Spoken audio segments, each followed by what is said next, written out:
What's going on, Plantation? We're here at Seminole Park, and I'm with Indley Brown, our environmental landscape supervisor of the city, and he's got two special guests he's going to introduce and show us what they're doing today. Hi, how's everyone doing? Again, Indley Brown, environmental landscape supervisor. I'm here today with Dr. Anand Prasad and Dr. Steve Baptiste. Basically, we're doing some research that we're going to publish in ISA, International Society of Arboriculture. It's going to be presented at the international conference. It's basically finding out what trees should be in the right place, and we're going to quantify it with great research. Let's go find out some more about it. So Dr. Prasad and Dr. Baptiste, can you explain exactly what you guys are doing today with the city and the trees here? Sure.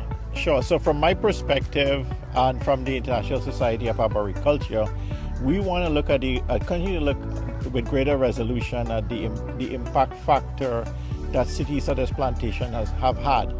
40 years as a tree city, USA it means a lot. It means that for 40 years and growing and future-proofing itself, Plantation has had a canopy cover that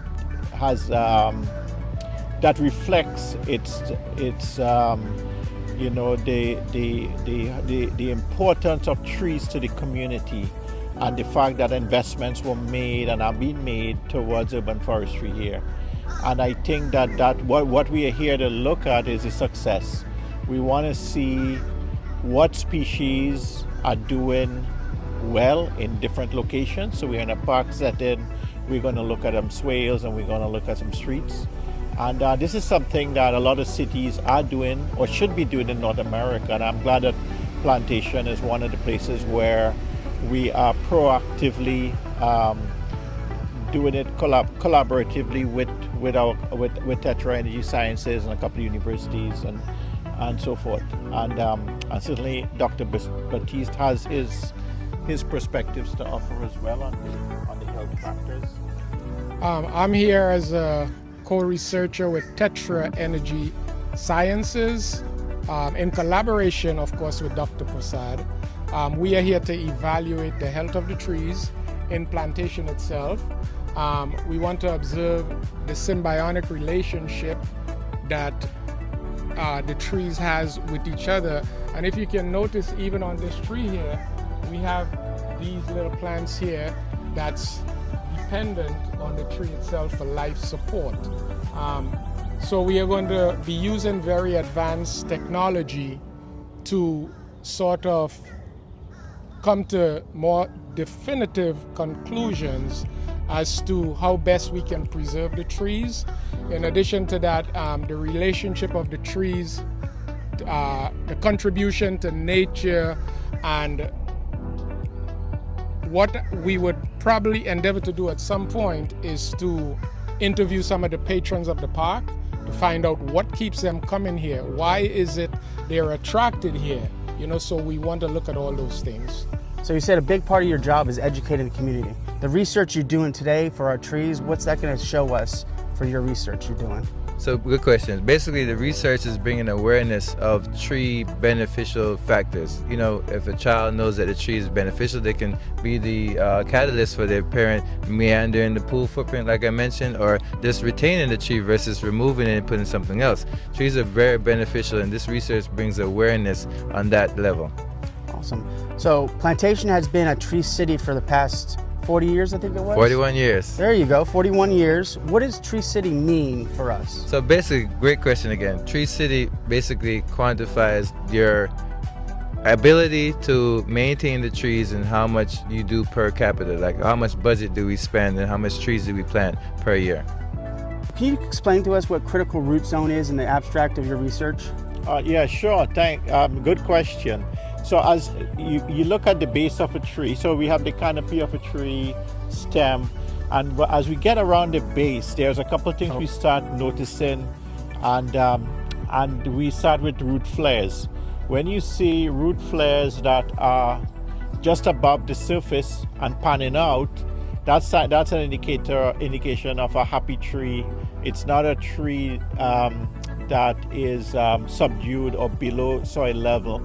And the critical root zone then emanates from the base of the tree out. And what we do has a lot of impact factors on that area. So a lot of trees, if they're growing in a happy situation, right tree, right place, right site, they're gonna have a healthy root zone, a healthy base, healthy root flares.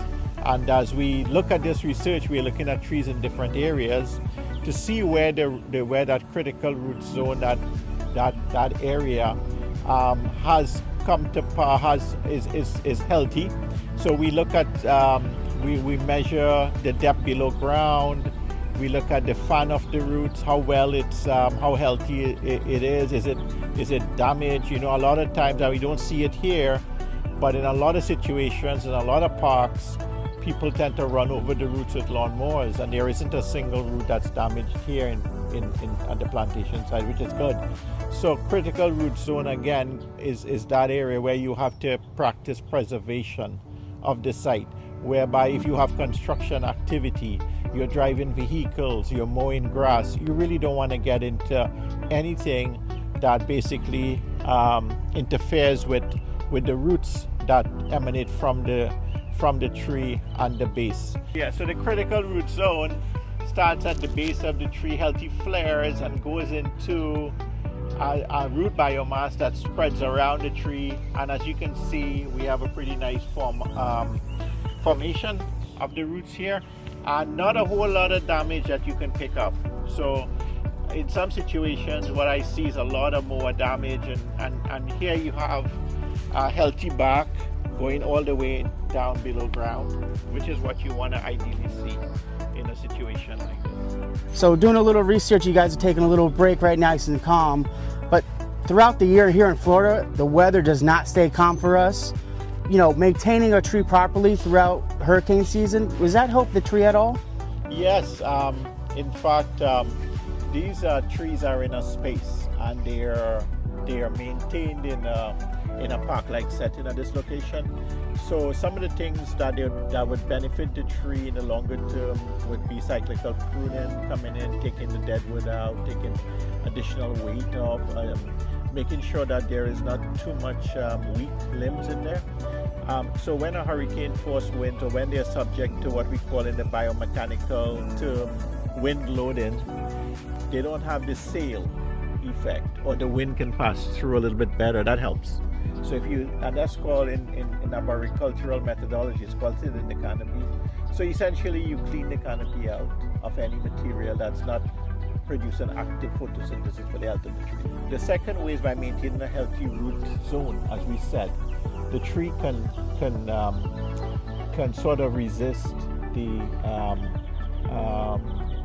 or be stronger. The root anchorage can actually be stronger on the tree, and so tolerate more wind loading. So maintaining the tree throughout the year, preparing for hurricane season, is a benefit for both the humans and the trees during that season. Absolutely.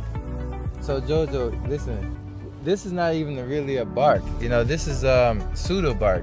Most people think it's a real bark like a tree, but it's not a real bark. Palms behave differently, but they survive in storms because they're resilient with the way they bend. So, and the tree is more static, so when it can't bend, they break. That's why they usually fail in the storms. So you know all this being an arborist. You're one of 4 in the city that's an arborist for us. Yes. Can you tell us a little bit about what an arborist does? You know, it's very interesting you asked me that, because most of our questions, the residents, they're not familiar with the term arborist. We have 4 in the city, as you mentioned, and it's one of the only internationally designated disciplines. So you can practice as an arborist in America and go the next day to Belize or Istanbul, and it's the same credential, and it's basically quantifying that discipline worldwide. So every arborist, no matter the language, knows the same information. So thank you for Plantation for joining us. Indali, thank you for having us out there. It was a fun time. I can't wait to learn about more of the research you're doing. Thank you, I appreciate that. I want to thank Dr. Anand Prasad and Dr.